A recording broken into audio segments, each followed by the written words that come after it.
It's the only time in history, I believe, that we are going to see multiple solo billionaire founders. It's just going to become commonplace. If a CMO were to come to you today and say, like, I need you to basically create my whole campaign and you have 30 minutes to do it. So what do you think? Are you up for the challenge? I'll do it. And believe it or not, I've had some of those requests actually come in. Eddie, welcome to the show. Hey, and thanks for having me.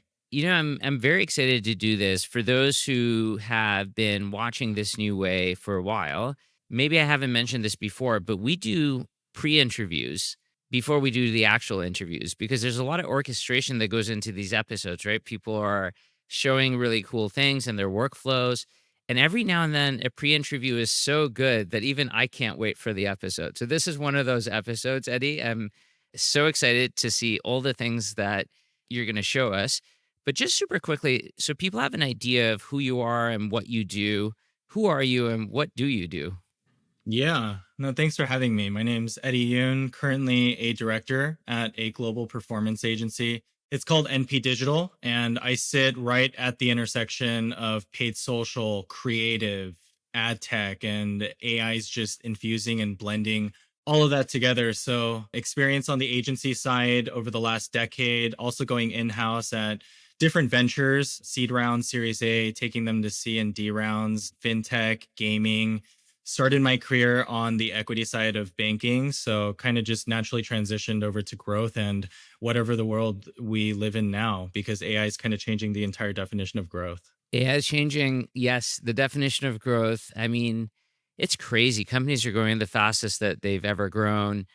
And it's just insane. Things that we never thought were possible. Just the other day, I mean, we're recording in September 2025. I saw Mercor posted that they got to 500 million in revenue in 2 years or something like out of this world. So, yeah, the world is really changing. One of the things that you and I were chatting about before we hit record was this idea that, I mean, companies are going to need less and less people.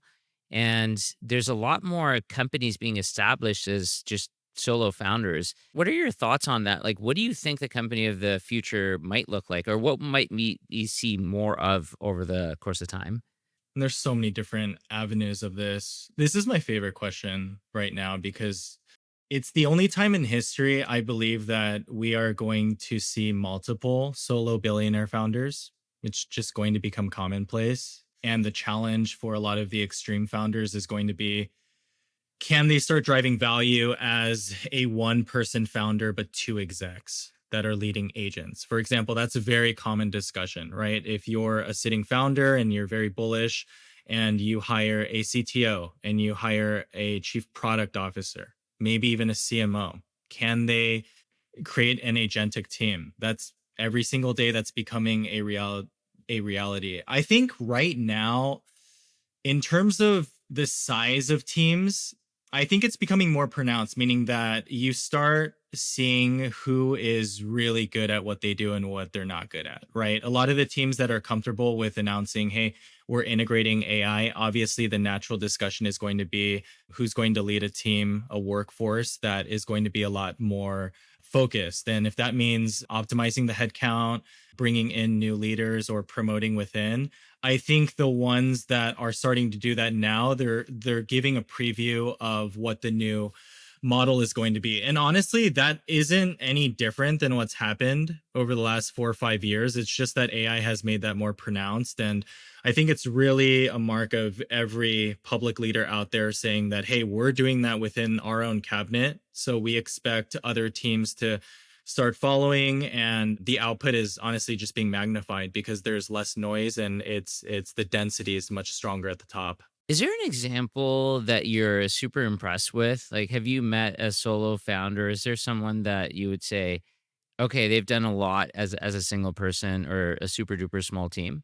I'd say there's so many without even trying to name drop people. I'll start in different categories. I'll start at the enterprise level. I'd say that HubSpot's team is an example that we always talk about, meaning that they easily have five, six, seven of their executive leaders extremely bullish on AI, meaning it goes from the CEO, all the other C levels, and their product leaders, meaning that A lot of them are talking about displacing their own workflow. So if you see that from there, and they have so much influence in the space, there's so many billionaires connected, then it starts making you kind of question, hey, if this software team, this SaaS team is already starting to build agents to do some of what they're doing, and they feel like that's going to become a reality, then where are we now?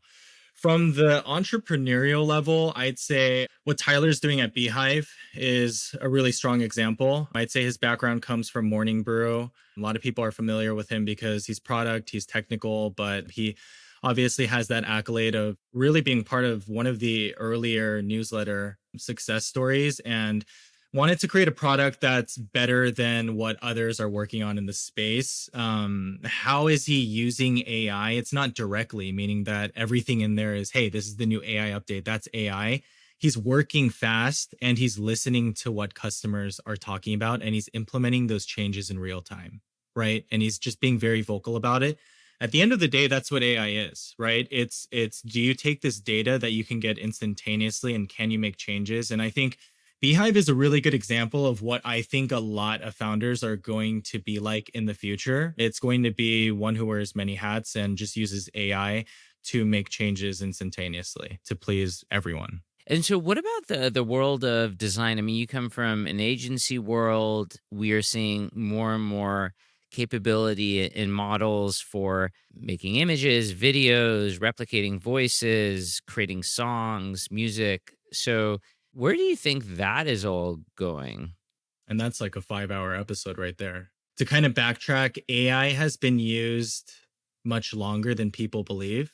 If you look at the history of Netflix and their AI team, they have been very public about their algos, their dev team using this years and years ago, right? If you go back to something like even House of Cards, I know there's a lot of controversy behind it, but they took a lot of the data of what in platform activity was, what the likelihood of shows that anyone would watch sequentially, the demographic, ethnicity of characters, the genre, such as political drama, even the name of the title. And Netflix, to be honest, is the first AI streaming show ever created. It's not talked about enough, meaning that they knew with a very high degree of certainty that it was going to succeed, and it did succeed because they had all of the data pointing to the fact that their actual platform users are going to watch this show and they're not going to stop watching it. So Netflix, in terms of streaming, they've always used different types of features. I'd say even dubbing has been perfect for a lot longer than people believe. A lot of background, even VFX pipeline that has used AI.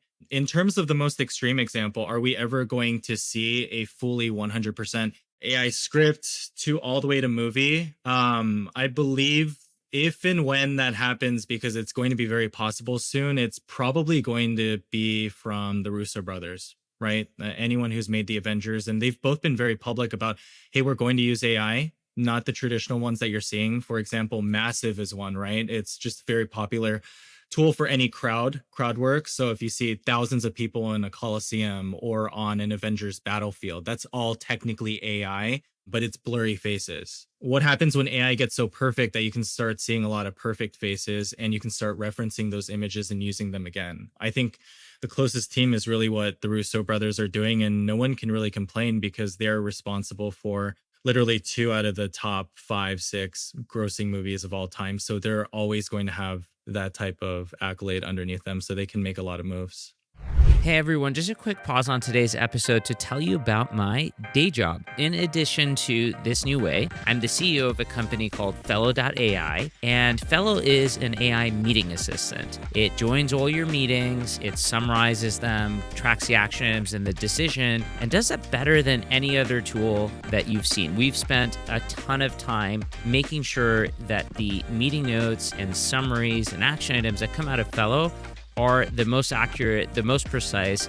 It beats any human you have to try it. But in addition to that, what makes Fellow different is that it is the first AI note taker built from the ground up with security and privacy in mind. This means that you can use it for all your meetings, not just the customer facing ones, but also the sensitive ones, things like one-on-ones and executive team meetings and those QBRs and everything in between. It's got really good judgment. So for example, if you start a meeting and you're talking about some social stuff that you don't really want on the record that's going to get emailed to everyone afterwards, Fellow just knows it just doesn't include those things. Or say you have something that you talked about and later on you realize, oh man, that shouldn't have been there. Makes it really easy. You can go back to the meeting, select that part, delete it, and then it's gone from the record. It connects to all of the other tools you use in the organization, whether that's Slack or Asana or HubSpot or Salesforce or Linear or Jira or Confluence, whatever it is, Fellow integrates with all those things. I think the best part is that Fellow also acts as an AI chief of staff. Because it sits on all the meetings and the conversations that you have access to, you can ask it really cool questions such as, what are the biggest opportunities in my company?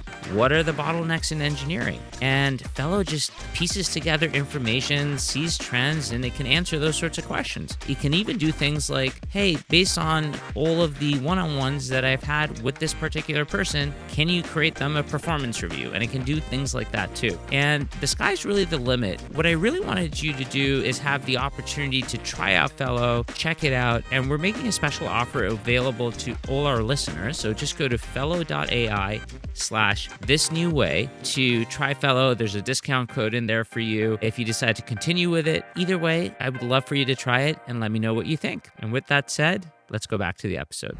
One thing that we were talking about is if a CMO were to come to you today and say, I need creatives, like I need you to basically create my whole campaign and you have 30 minutes to do it. Normally, I think you would say, you're crazy. We can't do that. Are you out of your mind? I quit. But we were just talking about how you might actually be able to do it now. And dare I say that it could be reasonable in the future for people to come in and make that request? Maybe not quite, but it's a scenario that you could actually do something reasonable during that time. And I thought that during this episode, it'd be really cool if we could create that simulation. Someone comes to you and says, Eddie, create me an entire campaign in 30 minutes. So what do you think? Are you up for the challenge? I'll do it. Yeah. And believe it or not, I've had some of those requests actually come in because guess what? Clients and brands, their execs are using AI. And now the expectation to get a very quick audit is obviously a lot faster now. All right. So I'm sharing 3 screens right here. There's going to be 3 tabs. I'll show you exactly what I would do if a CMO just came to me and they said, hey, can you jump in this call 10 minutes? Decision makers are on it. We need some mood board. We need some ideas. No other direction beyond that point, right? Which is a lot more common than you would believe. So I'm going to work with Facebook Ads Library. I'm going to show you the exact prompts that I use in GPT. And we're also going to make some mockups in Reeve. I'm not going to use something like Nano Banana because at this point that's so powerful. It's just cheating at this point. So I'll show you what we've normally been using, and it's something like Reeve. But I'd say Reeve isn't like an unknown type of thing. It's very similar to something like Midjourney and honestly 5 or 6 other very popular static image generators out there. So let's start out with a brand, any brand. Aiden, do you have a brand that you prefer or you're curious about? Should we do like any standard e-commerce brand? Yeah, anything. Yeah. Okay. Yep. Okay. How about Allbirds? Allbirds. Oh, here we go. There's 2 ways to do this. One, again, we don't have that much time, right? Sometimes I give a direct link. Otherwise, I'll show you literally what we would do. So, launched in September 2025. There's a lot of activity here. If we keep scrolling, you'll see all the previous months. Mm-hmm. Sometimes I would literally just copy paste this entire thing. As scrappy and as dirty as that seems, I'll show you exactly how that works. So for those of you who are listening, so we were in the Yeah. Meta ad library. You type in a brand and you can see all the ads that they're running at any particular time, which is crazy that you can do that, by the way. You could just go see every ad someone is running. So Allbirds is a brand. It's a shoe brand. They're running a bunch of ads. I don't know. By the looks of it, maybe 50 to 100, something like that, maybe 50 ads. So you Mhm. literally just said Control A, copy the whole page, Yep. and then you're about to paste it into ChatGPT. I'm gonna paste it into here, and literally the only context is analyze these ads on Meta. That's it. I Wow. I may have typos on here. I'm gonna show you that none of this even matters anymore. Okay. Notice that GPT is so good now. And honestly, even 4 was good enough to do this. But now that we're using something like 5, if formatting doesn't matter, there's literally no difference between uploading a screenshot of it, doing CSVs in organized manner, or just doing raw inputs, metrics, text. It all understands it. So I'm going to do something right here. So now that it confirmed that it understands it, right? And this is how I know. I just say, analyze these ads on Meta. Gives the creative strategy, format variations, funnel positioning, strengths, weaknesses, opportunities. Here's the thing. This is my client's number one competitor right now. We're jumping into a meeting in 5 minutes. I need 5 brilliant marketing ideas for CMO, CEO, board members. We need to raise 50 million Series A. Let's just go aggressive. Let's see how good Wow. this is, right? And we can just talk through this. Normally I do it faster, but I want to just show you what we filter out and what we really keep on our side. So, 5 brilliant ideas. Own the next gen comfort narrative, outflank on sustainability with radical transparency, culture over color drops, go full performance brand, media and distribution blitzkrieg. I have no time. Choose one. Highest chance of acceptance from C levels. I love this, by the way. I love it too. No, there's a lot of different directions we can go in here. We're going to pitch a mock-up shoe brand to beat Allbirds. I'm sorry, Allbirds. We're fans. We're just doing this for fun on this. To put as a paragraph into an image gen. Give me the single prompt to start the mood board. Let's do this. All right, futuristic eco. Let's just see where this goes. Futuristic eco luxury sneaker brand called Comfort 2.0. This could be, who knows But what. what is the strategy for those just listening in? By the way, you all should be watching, but if you're not, what is the strategy that it came up with? It's basically the only thing I'm priming GPT right now is, hey, we are going to make a mock-up shoe brand and we want to beat the competitor here. And I just need a prompt to basically get a visual for it so I can talk about it obviously on this call that's now coming up in a couple minutes. And this is the starting off point. Whatever it gives me from the image side, I'll show you where we go from there. And we keep on having back and forth. So this is, again, this is Reeve. You can do this with Midjourney. Honestly, I could do this within GPT. I just want to show you that Reeve is one of the really cool options here because it's very similar to Midjourney, meaning it shows very realistic Hmm. types of images. So do you guys actually use Reeve at work at MP Digital? We do. We use Reeve. We use every image generator. We use something like VO3 for obviously the motion, but we use every iteration even before that, even before Nano Banana, the previous versions of Gemini and Imagen.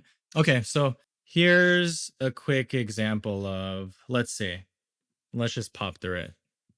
Not bad. It kind of looks like the Adidas New Balance hybrid collabs. So that's one. Hmm. This is more of what we actually wanted. There's obviously a typo here. I wouldn't use that, but here's more of the mood board. This is more generic. So honestly, I wouldn't even throw this out there. And then this is more of something that makes sense. What's your favorite one from here? I think I want to say that I like where the first one is going Okay. in that it's showing the shoes. It seems like there's three shoes there, Yeah. but it's showing the shoes. It's in an office environment. It makes me think that these are comfort shoes. We're talking about Comfort 2.0. Makes me think that these are sneakers, but they're nice enough that I could wear them to the office and for work. It's not just for working out. And so I like the direction, but the third one, for example, looked more realistic on a person. Got it. Okay. So I'll screenshot these. I'm going to pop them back into GPT. And this is what I do. And this could obviously go back and forth. These are the two outputs. Here's some things I do. Choose one. We have to decide on one that will quickly generate 100 mil in sales over the next 2 to 3 years. Make sure it's unique, CMO level above 200 plus IQ. I've done different variations of this, usually copy pasting. So Yeah, what is the above 200 IQ? That's a high IQ. I don't even know. Is there anyone that has that IQ? as that, I think there's Yeah. probably claims of someone who does maybe 160 to 180. I think some have actually been recorded actually of being in that range, but I just do it to make sure it's always the highest level possible Oh, because I like that as a hack. That's a thing that everybody should give a try. usually it's actually an interesting thing. If you go back and you ask AI to analyze the conversation that you had within the last 5 minutes, what's the level of IQ? It usually is going to give you something like 120 to 140. If you keep pushing it to 160, 180, 200, it's superhuman stuff, right? And some people they mess around and they say 300 plus IQ. It just eliminates any chance of there being a used idea. So you want as many unique ideas as possible. So here's some things it comes out with. We want the winners. This isn't Albert's 2.0. This is the birth of Comfort 2.0. So it looks like Comfort 2.0 is really the big one. Okay. And let's do one more. Comfort 2.0. And it says where performance grade tech meets everyday lifestyle. Think Exactly. of the Tesla footwear, sustainable roots, but engineered for speed, scale, and cultural dominance. Give me another prompt, make it unique, no cliches. I've had to do that a lot now.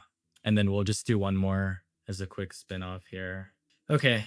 Looks like biomaterials with human centric engineering, precision knit upper flex.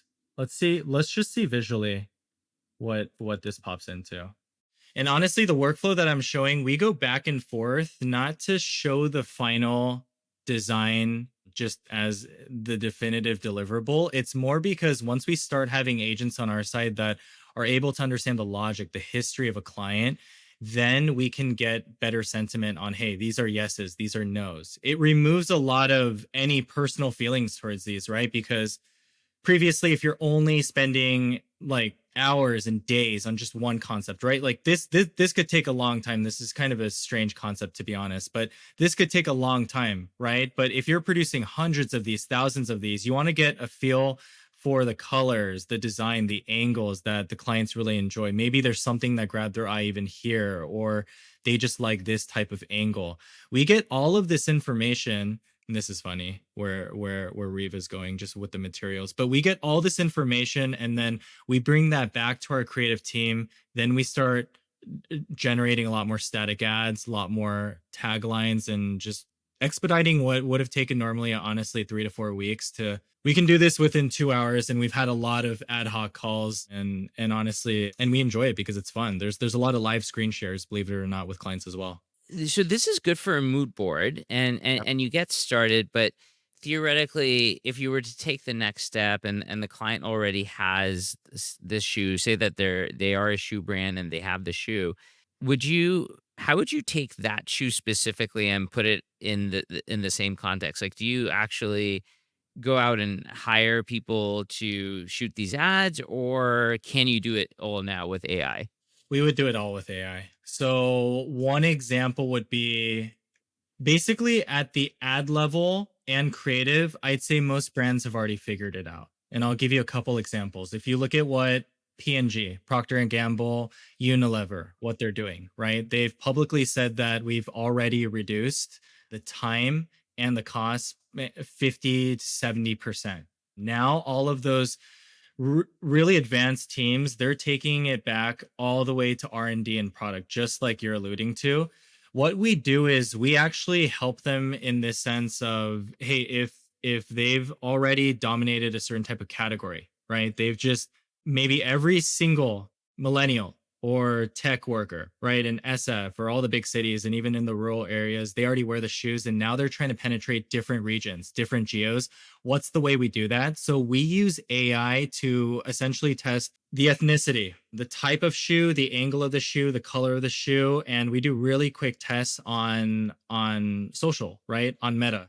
And Instagram is making this a lot easier now. You could do trial reels, meaning that you can push your ads organically without even spending a dime. And you can have only people who've never been exposed to your brand see it. You get a really good sense of which ones have the lowest CPC, the highest CTR. That's how we bring back to the client a lot of confidence. Hey, these are the top 4 or 5 visuals, the names, the 3 features that we tested. These are the personas. You should probably invest in this because we already have the ads that are gaining traction and we got to turn it off, right? The way we test it is, hey, enter a giveaway or a wait list. And then once they opt in, it's, hey, this isn't released yet, but if you want us to notify you, here's a text, those types of things. So we do a lot of simulated drops across e-com. We also do with SaaS companies, believe it or not, right? What's the value of R&D if you understand that you can create 50 million MRR type of product? They would probably pay a substantial amount, right? So we can do this very quickly. We fail a lot, of course. We love it, but we also know that every time we keep on failing, that's data for them in the future that becomes even more valuable. And it kind of creates a moat for us. I'd say we're using AI less for the actual top level awareness ad level. We're starting to use it a lot more to work with product teams and the research teams to make sure that we're building trust with the clients even before they're raising the rounds, if that makes Oh, sense. this is super interesting. So you're actually helping with product design. This isn't just ads. Exactly. Yeah. That's what we believe, or even I believe, right? The future is going to be you have to be full funnel. A lot of people think full funnel is just on the marketing side. I think full funnel is going to be the entire business element, right? It's can you help us on the product side, even the tech side? Okay, can you help us kind of what parts of the pipeline can have agents? What parts can never use agents, right? A lot of the tech teams, they don't want to touch agents. That's totally fine, right? You can work with your traditional systems, but I can almost guarantee you that we have to eventually have some type of connector, right? So in this capacity, we would attach it if, right? Claude is another example we use where we attach with MCPs and we just start connecting everything and we create a separate Google Drive with all the information we're willing to publicly share. Like even this, for example, right? A lot of people are like, oh, what ads can you see? Everything's public. This is just and honestly, even if you go on these Facebook pages, the IG pages, you can get a lot more info than this, right?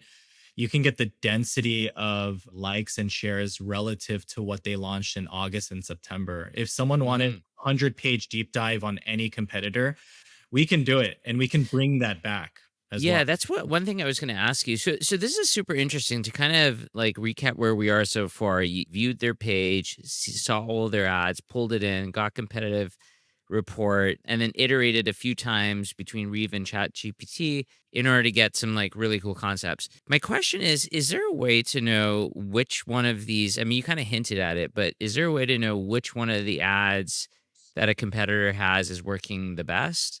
That's very good question. And that's how I know that your team is also thinking about the same thing. So there's 2 ways we do it. One is we include real data from other intelligence software that we have. So there might be more granular creative intelligence or spend estimates. AI is pretty good at this point, or we actually take a screenshot of real spend and we have it paired up along with it. So I'll give a hypothetical without sharing any types of real examples, but we sometimes do something like this. Let's use scoring system of 100, cut off anything 85 below, not worth discussing. 95 plus is winners. 3 categories. One is descending order of top ads we should immediately launch, including products.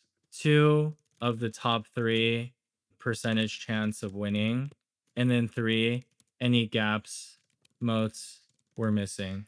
Let's see where it goes here. And a lot of this we have agentic flows. And then, but right now it has no performance data. So you would use another system to give it that performance data. Exactly. Like, are there tools that do that kind of thing? Or is it just proprietary things you guys have?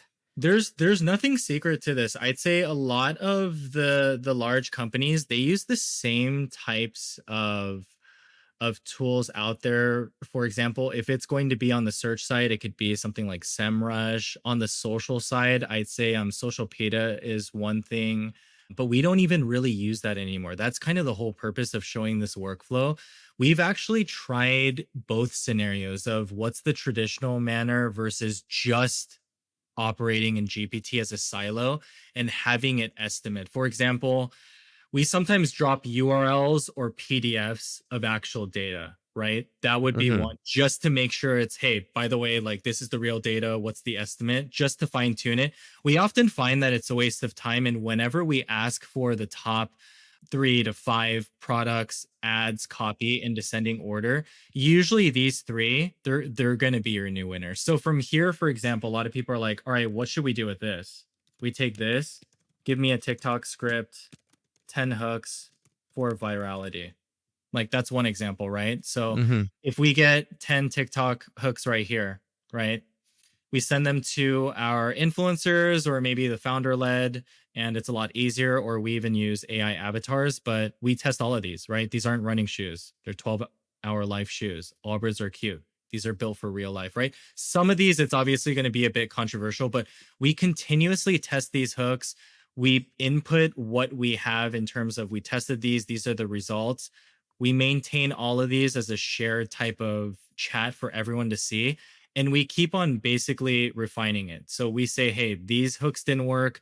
What do we need to fix? Backtrack, and we have it basically recap the entire convo and figure out where the errors are. We've reached a point now where we have multiple agents that are so fine tuned on every type of industry where if we just went in here and we literally said, we need this by this time because we're talking to X brand and this individual, it's going to give us something that's 90% usable. And it just requires a director or VP to pretty much make the final edits. I mean, it's super interesting. And some of this stuff, I'm just reading some of the headlines. One of them was something on the order of, "What if your sneakers worked as hard as you do?" I like that. That sounds like a clever title. But like you said, I mean, with the trial reels and even without those, just like the ability to test a whole bunch of these hooks that are generated to create the most perfect ad, that goes a long way. Because it's so easy to generate these things and because it's so easy to test, it almost becomes like the minimum bar. You have to do these things. Exactly. So now we're finding,